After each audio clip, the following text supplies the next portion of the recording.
English grammar class 4 chapter first words phrases and sentence. यहाँ पे बताया गया है फर्स्ट चैप्टर में वर्ड्स फ्रेजेस एंड सेंटेंस के बारे में बताया गया है। ए वर्ड्स क्या होता है? एक शब्द होता है जो single unit of language which mean something. एक शब्द होता है जो भाषा लैंग्वेज यानी भाषा की यूनिट यानी इकाई है जिसका अर्थ कुछ होता है। वर्ड्स का अर्थ कुछ होता है, कोई भी वर्ड्स ले लो उसका कुछ ना कुछ अर्थ निकलता है। फ्रेज क्या है? फ्रेज एक वाक्यांश है जिसका हम एक दो वर्ड्स लेकर हम उसका वाक्यांश बना देते हैं, शब्दों का एक समूह बना देते हैं। इन्हें इज़ ए ग्रुप यानी समूह of words which make sense यानी कुछ हम सेंटेंस बना लेते हैं phrases, but not complete sense यानी वो पूरी तरह से सेंटेंस नहीं होता। खाली ऐसे ही हम फ्रेज कुछ वर्ड्स को एक दो वर्ड्स को इकट्ठा करके ग्रुप बना करके फ्रेजेस बना लेते हैं, उसका अर्थ भी निकल जाता है लेकिन वो पूरी तरह से सेंटेंस नहीं होता है, उसे फ्रेज कहते हैं। उसके बाद sentence is a group of words that makes complete sense.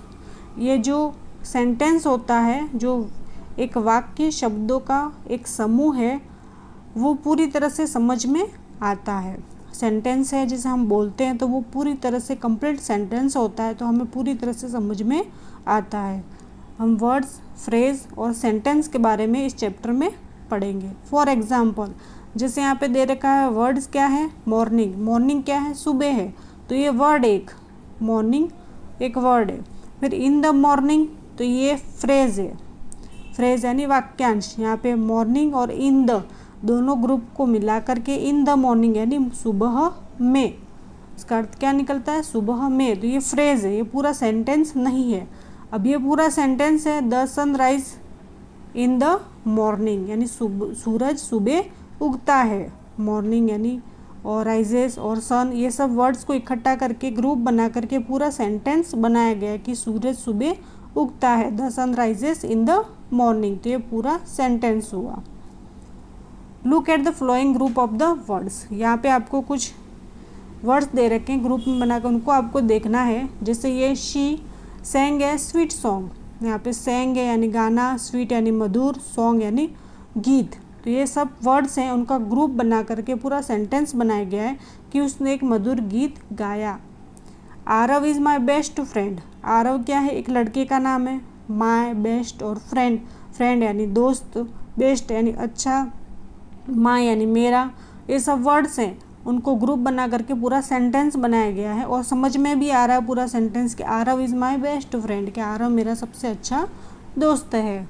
Boys are going to school. लड़के स्कूल जा रहे हैं, तो ये पूरा सेंटेंस है। Please lend me your book. कृपया मुझे अपनी पुस्तक उधार दें, ये भी पूरा सेंटेंस है। Each of the above group of words make complete sense, this they are all sentence. तो ये पूरा क्या है? ग्रुप का पूरे मेक बना करके हम कंप्लीट सेंटेंस बनाया है इसमें। Sometimes a sentence complete of just one words. यहाँ पे दिया है कि वन वर्ड्स यानी एक वाक्य में सिर्फ एक शब्द होता है। कभी कभी क्या होता है? समटाइम्स कभी कभी क्या होता है कि एक वाक्य में सिर्फ एक शब्द होता है।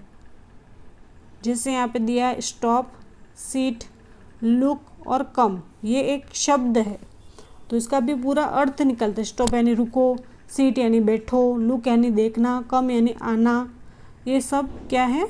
एक सेंटेंस के रूप में है। जैसे कभी कभी ऐसा होता है कि ये पूरा अर्थ समझ में आ जाता है। स्टॉप यूँ कहते हैं तो रुक जाता है इंसान, रुको यूँ कहते हैं तो उसको समझ में आता है कि हमें स्टॉप बोला गया है। पूरा बोलने की ज़रूरत नहीं, पूरे सेंटेंस की भी ज़रूरत नहीं होती है, एक वर्ड ही काफ़ी होता है। Comparison of just one word, this we can have one word sentence and also very long sentence running over many lines. यहाँ पे दिया है कि इस प्रकार हमारे पास एक शब्द का वाक्य हो सकता है और कई पंक्तियों में चलने वाले समूह लंबा वाक्य भी हो सकता है। लॉन्ग सेंटेंस भी हो सकता है और मैनी लाइन्स, बहुत लाइनों में चलने वाला भी सेंटेंस हो सकता है, वन वर्ड वाला। No look at the flowing groups of words. आपको यहाँ पे देखने मिलेगा कि जैसे यहाँ पे फ्रेजेस है सब, पर पूरा समझ में आएगा। जैसे ऑन द टेबल यानी मेज पर, ऑन द टेबल मेज पर, यहाँ पे टेबल है। After on horse over, after on over यानी 1 घंटे बाद। इन द मॉर्निंग सुबह में।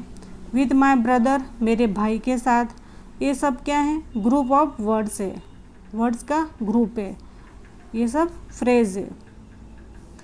This group of words make sense sentence but not complete sense, यानी ये कंप्लीट सेंटेंस नहीं है, सब सेंस हैं लेकिन कंप्लीट सेंटेंस नहीं है। दस दे आर ऑल फ्रेजेस, ये क्या है, फ्रेज है, नॉट सेंटेंस, ये सेंटेंस नहीं है। ए phrase doesn't have a verb, कि इसमें कोई क्रिया नहीं होती है। ये सिर्फ इतना ही बताया गया कि ये मेज है, 1 घंटे बाद, सुबह में, मेरे भाई के साथ। ये सब क्या है, शब्दों के ये समूह समझ में आते हैं लेकिन पूर्ण अर्थ नहीं है इनका। इस प्रकार वे सभी वाक्यांश है, वाक्य नहीं है, सेंटेंस नहीं है। एक वाक्यांश में क्रिया नहीं होती यानी वर्ब नहीं होते। ए phrase of 10 begins with A proposition, एक वाक्यांश अक्सर एक पूर्ण सर्ग के साथ शुरू होता है। मतलब एक जो वाक्यांश होता है उसमें वो पूर्ण प्रोपोजिशन के साथ ही शुरू होता है, जैसे in, after, on, with, at, for, to, of, from और etc। ये सब जो होते हैं वो अक्सर एक वाक्यांश होते हैं जो एक तरह से शुरू होते हैं। आगे आपको एग्जाम्पल देंगे। But there can be all kinds of phrases, लेकिन सभी प्रकार के वाक्यांश हो सकते हैं। जैसे द ग्रीन कार, मतलब हरी कार, ये क्या है, सेंटेंस है, पर ये फ्रेजेस है, पूरी तरह से सेंटेंस नहीं है, पर ये पूरी तरह से हमें समझ में आ रहा है कि द ग्रीन कार की यह हरी कार है। माई एल्डर ब्रदर, मेरा बड़ा भाई। The man with A cap, टोपी वाला आदमी। The day of her morning marriage, उसकी शादी का दिन। ये सब क्या है, वाक्यांश है जो हमें कभी कभी समझ में आ जाते हैं, जिसकी कोई क्रिया नहीं होती, वर्ब नहीं होता, पूरा सेंटेंस नहीं होता, फ्रेज होता है, फिर भी समझ में आ जाता है। अब यहाँ पे टेस्ट योर सेल्फ, यहाँ पे आपको पहचानना है। Put P for a phrase and S for a sentence. P का मतलब होगा फ्रेज और S का मतलब होगा सेंटेंस। इसमें से जो भी आपको फ्रेज लिखे उसमें P करना है और सेंटेंस पूरा हो वहाँ पे S करना है। जैसे फर्स्ट है ऑन द रूफ, यानी छत पर, ये क्या है, फ्रेज है, पूरा सेंटेंस नहीं है। छत पर। शी इज़ डांसिंग, वह नाच रही है, ये पूरा सेंटेंस है, इसमें वर्ब भी है, क्रिया हो रही है, डांस कर रही है।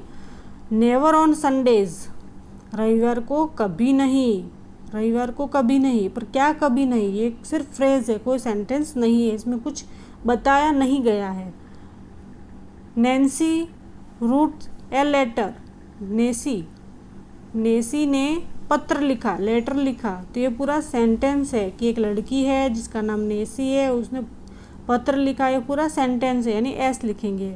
With a piece of chalk, चौक के टुकड़ों के साथ, टुकड़े के साथ, मतलब चौक के टुकड़े के साथ, तो क्या चौक के टुकड़े के साथ, ये कोई सेंटेंस नहीं हुआ, ये फ्रेज हुआ। द गर्ल्स पुलकेट फ्लावर, यानी ये जो लड़कियां हैं वो फूल तोड़ रही है, कुछ काम कर रही है, फूल तोड़ रही है, तो ये सेंटेंस है। We should buy this book, कि हमें ये किताब खरीदनी चाहिए, इसमें क्रिया हो रही है, किताब खरीदने का काम किया जा रहा है, काम हो रहा है, क्रिया हो रही है, तो ये पूरा सेंटेंस है। The tallest girl of your class, कि हमारी कक्षा की सबसे लंबी लड़की है, पर कौन है, किसी का नाम नहीं दे रखा है, सिर्फ ऐसे ही बोला है कि हमारी कक्षा की सबसे लंबी लड़की है, तो ये फ्रेज है, कोई सेंटेंस नहीं है। Below are given some jumbled words, arrange them into meaningful sentence. अब यहाँ पे कुछ उलझे हुए शब्द दिए गए हैं, यानी गिवन सम यानी कुछ उलझे हुए शब्द दिए गए हैं। जम्बल्ड यानी उथल पुथल किए हुए, उनको हमें अरेंज करना है। अच्छी नीचे कुछ उलझे हुए शब्द दिए गए हैं, उन्हें सार्थक वाक्य में पुनर्व्यवस्थित करें। यानी जम्बल्ड शब्द हैं वो मीनिंगफुल सेंटेंस हमें बनाना है, अरेंज करना है। जिससे पहला है काइट्स बॉय फ्लाइंग आर, पतंग उड़ाने वाले लड़के हैं।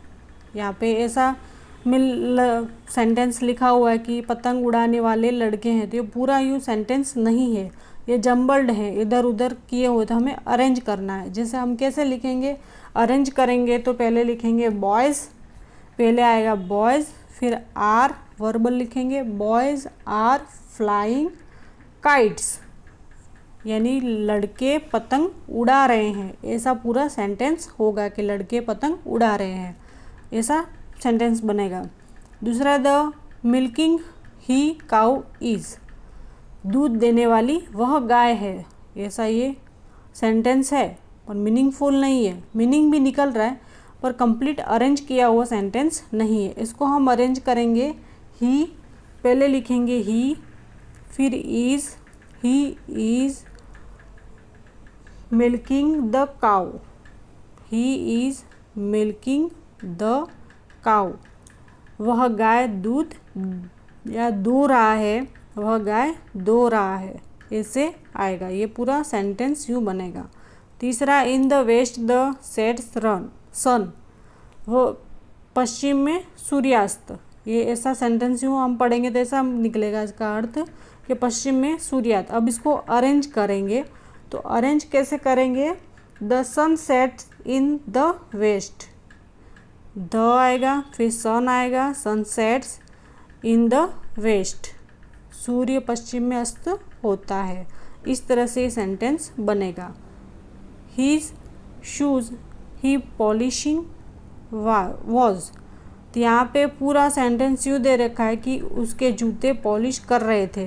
तो किसके जूते पॉलिश कर रहे थे, उसके जूते पॉलिश कर रहे थे। ये तो उथल फुथल जम्बल्ड वर्ड्स हैं, उनको अरेंज करना है। तो पहले हम अरेंज करेंगे, ही वॉज पहले लिखेंगे ही, फिर वर्ब लिखेंगे वॉज, फिर पॉलिशिंग कर लिखेंगे, फिर हीज शूज़, वह अपने जूते पॉलिश कर रहा था।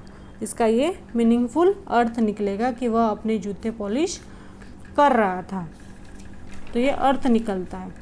उसके बाद है कि फादर मी माई ए वॉच गेव, फादर पिता मुझे मेरी एक घड़ी दी। तो ये कोई सेंटेंस नहीं हुआ, उसको अरेंज करना पड़ेगा। तो my father gave me a watch, my फिर father gave me a watch, मेरे पिता ने मुझे एक घड़ी दी। इस तरह से सेंटेंस बनेगा। At 4 o'clock in the train next, कि 4 बजे है अगली ट्रेन, ऐसा बनेगा। उसको हम अरेंज करेंगे तो आएगा the next train is at 4 o'clock, the पहले लिखेंगे द, फिर नेक्स्ट, फिर ट्रेन, इज़ एट 4 o'clock। इस तरह से करेंगे तो अगली ट्रेन 4 बजे है, ऐसा सेंटेंस मीनिंगफुल सेंटेंस बनेगा। ए meaningful sentence not this is, कि यह सार्थक वाक्य नहीं, यह है, ऐसा इसका अर्थ निकलता है। तो उसको हम जमा के करेंगे, अरेंज करेंगे तो this is not a meaningful sentence, ऐसा ये सेंटेंस बनेगा। This is not a meaningful sentence, कि यह एक सार्थक वाक्य नहीं है। उसके बाद 8वां है of the town they at the other side live, तो यहाँ पे ये सेंटेंस हुआ कि शहर के वे दूसरी तरफ रहते हैं। तो अब इसको हम अरेंज करेंगे तो दे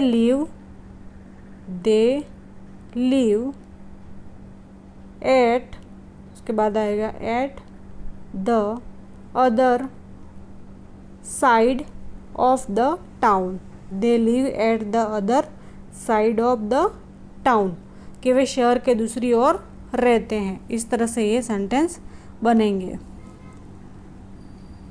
नेक्स्ट है from phrases beginning with each of the given proposition, कि दिए गए पूर्व स्वर्गों में से प्रत्येक के साथ शुरू होने वाले फॉर्म वाक्यांश, यानी यहाँ पे जो शुरू हो रहे हैं in, at, on, to, of, for, from और विथ, इनमें आपको फ्रेज करने हैं गिवन प्रोपोजिशन।